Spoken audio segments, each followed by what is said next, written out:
Hello viewers, আমি মহিদুল শেখ। আজকের এই ম্যাথ ক্লাসে সকলকে স্বাগত। আজকে আমরা সুবীর দাস স্যারের বইয়ের অনুপাত সমানুপাত প্রথম চ্যাপ্টারের 21 থেকে 30 নম্বর অঙ্ক করব। তো চলো শুরু করি।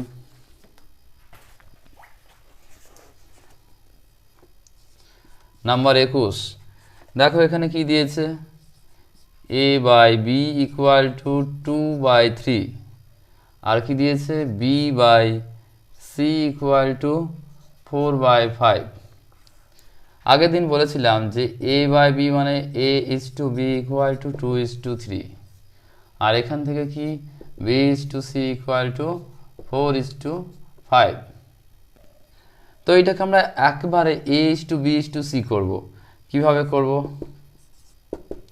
এরকম a:b কি হবে 2:3, b:c কি দেওয়া আছে 4:5, এরকম লিখে নেওয়া হোক। তারপরে 3-এর পাশের ফাঁকাটা 3 দিয়ে পূরণ, 4-এর পাশের ফাঁকাটা 4 দিয়ে পূরণ। এবার এই সোজাসুজি গুণ করো, এই লম্বা লম্বে এই সোজা, 4×2 = 8, 3×4 = 12, 3×5 = 15। এরপরে যদি এটা কাটাকাটি হয় কাটাকাটি করতাম, কেটে ছোট করতাম, কিন্তু কাটাকাটি হবে না। তাহলে a:b:c পাওয়া গেল 8:12:15। কি চেয়েছে বইয়ে? উত্তর চেয়েছে এইটার মান বের করতে হবে। কার মান? না, কোশ্চেন দিয়েছে a+b/b+c এর মান কত। তো বসিয়ে দাও, এর জায়গায় বসিয়ে দাও 8, বি এর জায়গায় বসিয়ে দাও 12, বি এর জায়গায় বসিয়ে দাও 12, সি এর জায়গায় বসিয়ে দাও 15। 8 আর 12 যোগ করে হয় 20, 12 আর 15 যোগ করে হয় 27। তো এইটা যদি কাটাকাটি সম্ভব হয় কাটাকাটি করতে হবে, কিন্তু এটা কাটাকাটি হচ্ছে না। তাহলে 20/27 অ্যান্সার কি দেওয়া আছে 20/27। তাহলে সঠিক অ্যান্সার হয়ে গেল 20/27। চলো 22-এর অঙ্কটা করি। নাম্বার 22 কি বলেছে? নাম্বার 22, দুটি সংখ্যার যোগফল 40 এবং বিয়োগফল 4 হলে সংখ্যা দুটির অনুপাত কত? তো দুটি সংখ্যার যোগফল আর বিয়োগফল যদি দেওয়া থাকে তাহলে সেই সংখ্যাগুলিকে আমরা বের করতে পারি। কি দেওয়া আছে? দুটি সংখ্যার যোগফল 40 বিয়োগফল 4, তাহলে একটা সংখ্যা হবে 40 + 4/2, এটা একটা সংখ্যা। আর একটা সংখ্যা কি হবে 40 - 4/2। দুটি সংখ্যার যোগফল আর বিয়োগফল দেয়া থাকলে যোগ করে 2 দিয়ে ভাগ করলে বড় সংখ্যাটা পাওয়া যায়, যেমন এখানে পেলাম। আর যদি সেটা বিয়োগ করে 2 দিয়ে ভাগ করি ছোট সংখ্যাটা পাওয়া যায়। তো এইটা বড় সংখ্যা, এটা ছোট সংখ্যা, দুটো সংখ্যায় পেলাম, তাদের অনুপাত করে দিলাম এক লাইনে। তাহলে কি হবে 40 আর 4 যোগ করে হবে 44/2, মাইনাস করলে হবে 36/2। 2 22 44, 2 18 36, কি পেলাম 22:18। এটা যদি কাটাকাটি সম্ভব হয় কাটতে হবে। দেখো এটাও যাচ্ছে 2 দিয়ে, 2 11 22, 2 9 18, তাহলে 11:9। দেখি সংখ্যা দুটির অনুপাত কি পেলাম 22-এর অঙ্কে পেলাম 11:9। সঠিক অ্যান্সার এটা। 23, দুটি সংখ্যার অনুপাত 5:6 এবং তাদের গসাগু 7 হলে সংখ্যা দুটির সমষ্টি কত?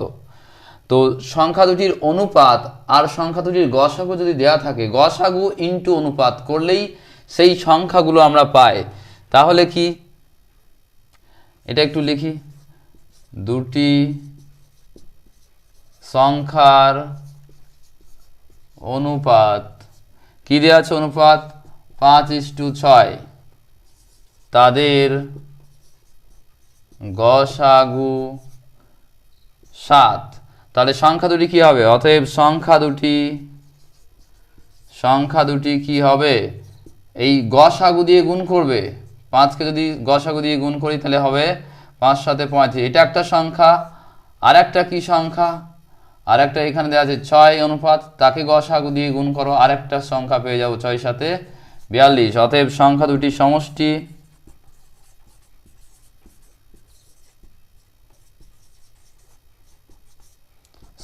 কি 35 + 42, 77। Right answer 77। চলো 24-এর অঙ্ক করি। দুটি সংখ্যার অনুপাত 3:4 সংখ্যা দুটির গসাগু 4 হলে লসাগু কত দেয়া আছে।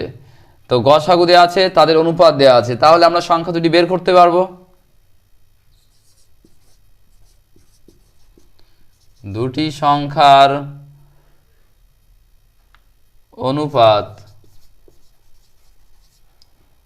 3:4 গসাগু 4। অতএব সংখ্যা দুটি কি হবে, এই গসাগু দিয়ে গুণ করো, গসাগু দিয়ে যদি প্রথমটা গুণ করি একটা সংখ্যা পেয়ে গেলাম 12, আর একটা সংখ্যা কি হবে, সেই অনুপাতকে গসাগু দিয়ে যদি গুণ করি তাহলে আরেকটা সংখ্যাও আমরা পাবো, সেটা হবে 16, 12 ও 16, এবং তাদের লসাগু কত। অতএব লসাগু অবশ্যই লসাগু কি হবে, লসাগু 12 আর 16 লসাগু করে দেবে এইরকম, তাহলে কি হবে 2 6 12, 2 8 16, 2 3 6, 2 4 8, আর যাবে না।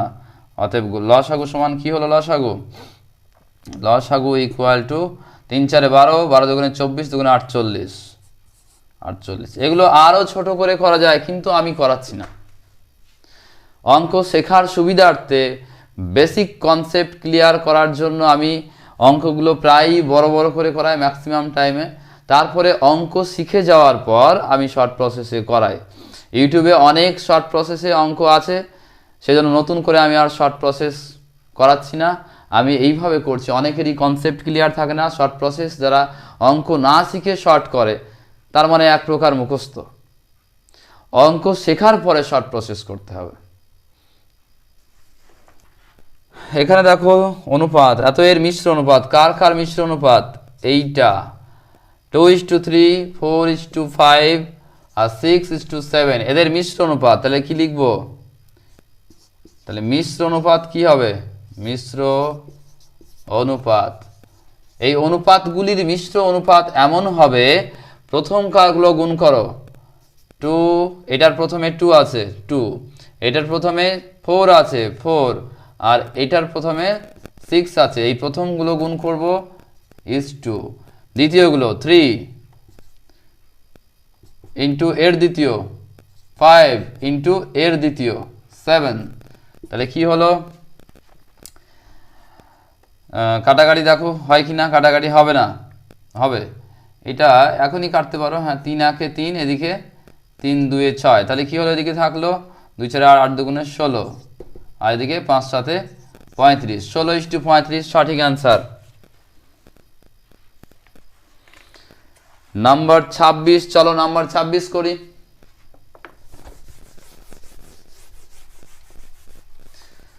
আমি একেবারে ইউটিউবে নতুন, তোমরা বলবে কেমন অঙ্ক চাই, কি রকম টাইপের চাই, কমেন্ট করবে, আমি সেরকম ভাবে করানোর চেষ্টা করব।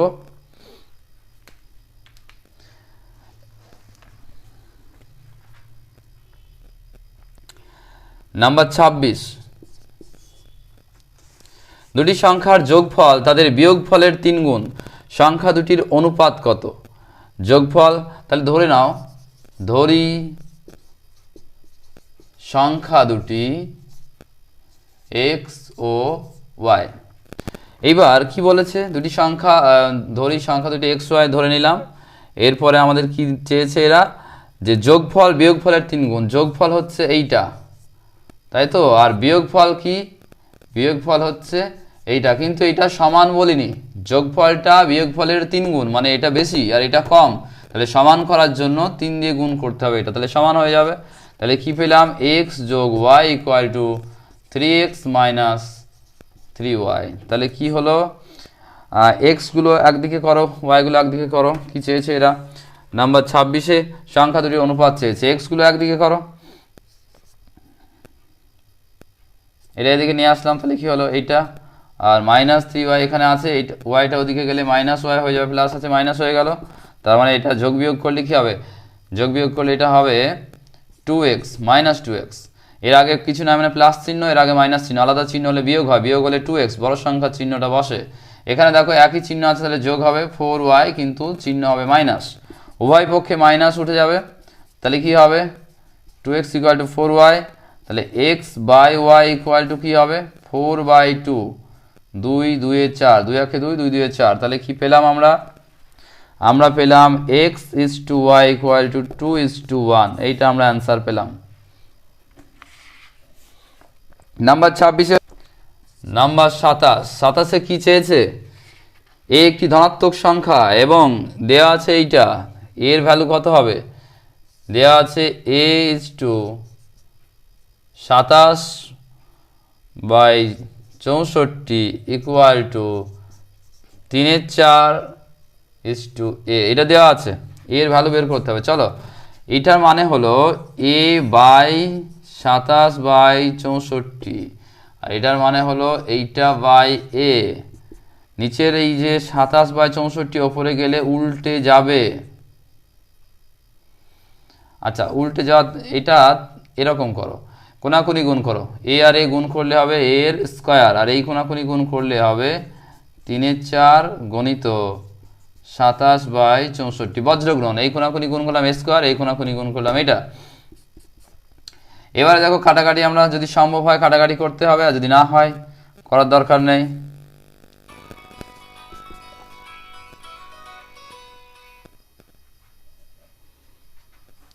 তাহলে কি হবে উপরে? 3 × 27/4 × 64, তাহলে এর ভ্যালু কি হবে? √3 × 27/4 × 64, তাহলে কি পেলাম?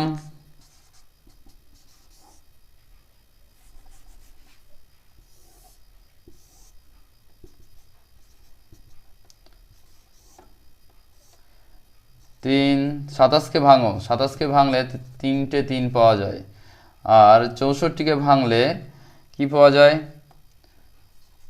3টে 4 পাওয়া যায়। তার মানে a = রুটের বাইরে বের করলে দুটো 3 আসবে, নিচে দুটো 4 আসবে, তাহলে কি হবে? a = 9/16। দেখি উত্তর আছে কিনা। হ্যাঁ, 9/16, যে হয়ে গেছে, সঠিক আনসার।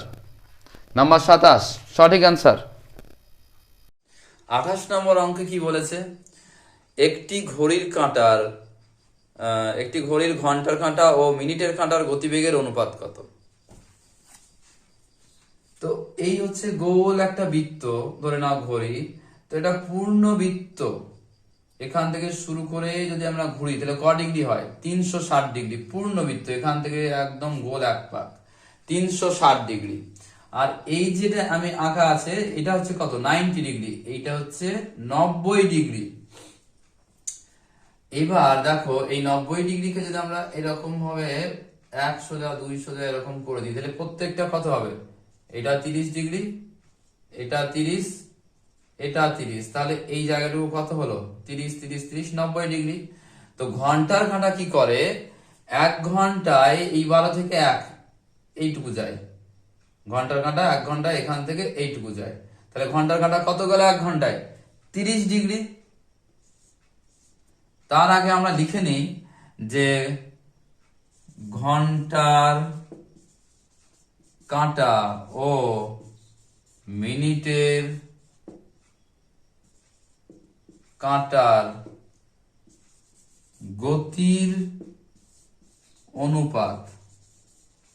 গতির অনুপাত কি? ঘন্টার কাঁটা 1 ঘন্টা এখান থেকে এইটুকু যায়, মানে 30 ডিগ্রি যায়, 30।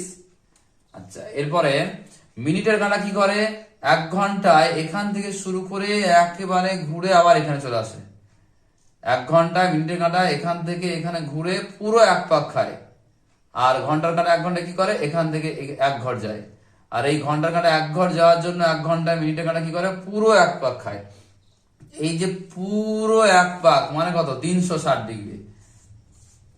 তাহলে 1 ঘন্টায় ঘন্টার কাঁটা যায় 30 ডিগ্রি, মিনিটের কাঁটা যায় 360 ডিগ্রি। এটা হলো 360 ডিগ্রি, এই পুরো যাওয়াটা 360 ডিগ্রি, আর এইটুকু যাওয়াটা 30 ডিগ্রি। তাহলে 1 ঘন্টায়, তাহলে গতিবেগের অনুপাত 30:360। এবারে কেটে দাও, 0 0, 3 1 3, 3 12 36, তাহলে 1:12। ঠিক আছে, চলো এবার আমরা 29 এর অঙ্ক করি। বোঝা গেল ঘন্টার কাঁটা আর মিনিটের কাঁটা গতিবেগের অনুপাতটা। 29 নাম্বার 29 এ কি চেয়েছে? দেখো এখানে দিয়েছে a is to b equal to 3 is to 4, আর কি দেওয়া আছে x is to y equal to 4 is to 5। এবার বের করতে হবে কি, কোশ্চেন দেওয়া আছে 4ax minus by ভাজিত 5by minus 7x এইটা ইকুয়াল টু কত। তো চলো শুরু করা যাক। এইটা বাই আকারে লেখা যাবে 4ax minus by ভাজিত মানে by 5by minus 7ax, value গুলো বসাও। আচ্ছা এই যে a is to b equal to 3 is to 4, তাহলে a এর জায়গায় 3 বসাবো, b এর জায়গায় 4 বসাবো। তাহলে a এর জায়গায় আমরা কত বসাবো 3, আর এখানে x আছে, x এর জায়গায় বসাবো 4। এই দেখো x এর জায়গায় 4 বসাবো, y এর জায়গায় 5 বসাবো। আচ্ছা মাইনাস b এর জায়গায় কত বসাবো 4, y এর জায়গায় কত বসাবো 5 b এর জায়গায় কত বসাবো 4 5by, y এর জায়গায় কত হবে, এই y এর জায়গায় 5 মাইনাস 7 a এর জায়গায় 3 x এর জায়গায় 4। এটা করলেই অঙ্কটা হয়ে যাবে। দেখো 4 4 16 3 16 48, 3 16 48, হ্যাঁ 4 5 20, 4 5 20 আর 5 20 100, এটা হচ্ছে 3 7 21, 4 1 4 4 2 8 84। তাহলে কি পেলাম, মাইনাস করো, মাইনাস করলে কি পাওয়া যাচ্ছে এখানে 28, নিচে কত পাচ্ছি, নিচে পাচ্ছি আমরা 16। কাটাকাটি করো, 4 4 16, 4 7 28, তাহলে আমরা কি পেলাম 7/4। অ্যান্সার দেখবো আমরা। হ্যাঁ অ্যান্সার দেওয়া আছে অনুপাতে, অনুপাতটা বের করতে চেয়েছিলাম, অনুপাতে দেওয়া আছে অ্যান্সার, তাহলে কি 7:4। 30 কি দেওয়া আছে, 30 দেওয়া আছে p plus q is to root over pq equal to 2 is to 1। আর কি আমাদের নির্ণয় করতে হবে, এদিকে আমি লিখে দিচ্ছি p is to q equal to কত, এইটা বের করতে হবে। এখান থেকে আমরা ক্যালকুলেশন করতে করতে যাব, এইটা বের করব p is to q equal to কত, এটা জানতে চেয়েছে। তো এই ইস্টুটাকে আমরা বাই আকারে লিখি p plus q by root over pq equal to 2/1। কোনাকুনি গুণ করো, তাহলে কি p plus q, আর এদিকে কোনাকুনি গুণ করলে 2 root pq। আচ্ছা এই রুট ওঠানোর সুবিধার জন্য আমরা কি করব, উভয় পক্ষে বর্গ করব, তাহলে p plus q তার বর্গ, আর এদিকে 2 root pq সেটারও আমরা বর্গ করলাম। তাহলে কি পাবো, এটা ভেঙে দাও, কি হয় p স্কয়ার মাইনাস মাইনাস না plus p square plus 2pq plus q এর স্কয়ার, আর এখানে কি পাবো 2 এর স্কয়ার 4, আর রুট pq তার স্কয়ার দিলে রুট উঠে যাবে 4pq। এই হচ্ছে ব্যাপার। এরপরে কি হবে pq প্লাস 2pq, আর এই 4pq কে এদিকে নিয়ে আসো, তাহলে কি হবে মাইনাস 4pq, সমান চিহ্নের ওদিক থেকে এদিকে আনলে মাইনাস হয়ে গেল। আচ্ছা তারপরে কি দেওয়া আছে প্লাস কিউ স্কয়ার, এইটা এইটা, তারপর এটাকে এখানে বসালাম নিয়ে এসে, আর এটা ছিল বসালাম, তাহলে সমান চিহ্নের এদিকে এখন কিছু নেই, জিরো, সব নিয়ে চলে এসেছে ওদিক থেকে এদিকে, সেজন্য সমান চিহ্নের ওদিকে জিরো বসেছে। এরপরে এটা দেখো, এরপরে এটা কি হবে পি স্কয়ার, এই যে প্লাস 2pq মাইনাস 4pq, আলাদা চিহ্ন, এর চিহ্ন প্লাস এর মাইনাস, তাহলে মাইনাস হবে, তাহলে কি হবে মাইনাস 2pq প্লাস কিউ এর স্কয়ার ইকুয়াল টু 0। এইটা কোথায় পেলাম, এই দুটোকে যোগ বিয়োগ করে মাইনাস 2pq পেলাম। তো এটা দেখো একটা ফর্মুলা, এরকম কার ফর্মুলা, p মাইনাস কিউ এর হোল স্কয়ার এর ফর্মুলা, এটা ইকুয়াল টু এইটা হয় ইকুয়াল টু 0। আচ্ছা তাহলে p minus q equal to 0, তাহলে p ইকুয়াল টু এই কিউটা ওদিকে গেলে কি হয়ে যাবে, কিউটা ওদিকে গেলে প্লাস হয়ে যাবে, মাইনাস কিউ ছিল ওদিকে প্লাস কিউ হয়ে গেল, তাহলে p বাই কিউ এদিক থেকে এদিকে আনলাম বাই হয়ে গেল ইকুয়াল টু 1। তাহলে p P/Q ইকুয়াল টু পেলাম 1:1। ঠিক আছে, 1:1। আজকে এই পর্যন্তই, পরে আবার দেখা হবে অন্য কোনো ভিডিওতে। আর কমেন্ট সেকশনে জানাবে যে কি ধরনের অঙ্ক তোমাদের চাই, তোমরা কিরকম অঙ্ক চাও, বা অন্যান্য কোনো সাবজেক্ট যদি করতে চাও আমি করাবো। আর লাইক, কমেন্ট, শেয়ার আর প্লিজ সাবস্ক্রাইব করে দিও।